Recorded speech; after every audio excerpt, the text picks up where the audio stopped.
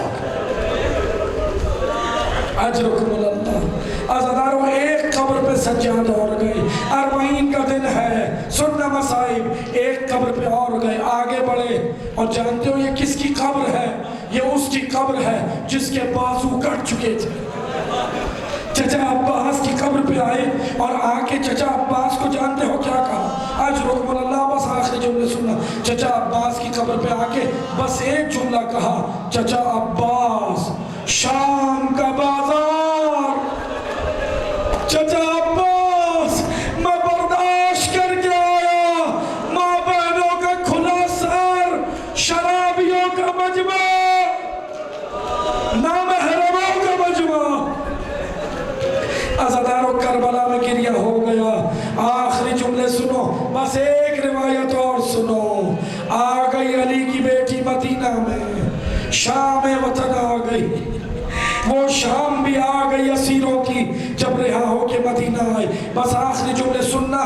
بشیر نے ندا کہی, بشیر نے کہا حسین کا قافلہ آ گیا.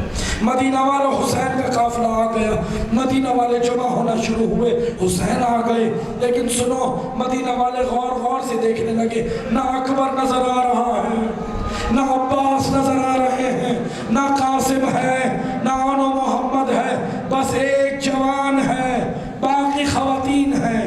عزادارو بشیر نے ندا دی. اب سننا, نبی کی نواسی کا گریہ سنو گے لیکن کلیجہ تھام کے سننا, سیدہ آپ کا گریہ قبول کرے. بس آخری جملے سننا, دعا کرنا میں پڑھ سکوں. نبی کی نواسی قبر نبی پہ گئی اور سنو گے کیا کہا, سب کو کہا کہ مجھے نانا سے اکیلے میں بات کرنی, کوئی قبر نبی پہ نہ آئے. سب کو روک دیا گیا. زینب قبر نبی پہ آئی. عزادارو سننا, زینب قبر نبی پہ بیٹھ گئی اور کہتی ہے نانا قاسم کا پرسہ لیجئے. آخری جملے سنو اور ماتم کرنا. عزادارو بس اسی پہ ماتم کرنا. کہا نانا قاسم کا پرسہ, نانا لاشا قاسم پامال ہو گیا.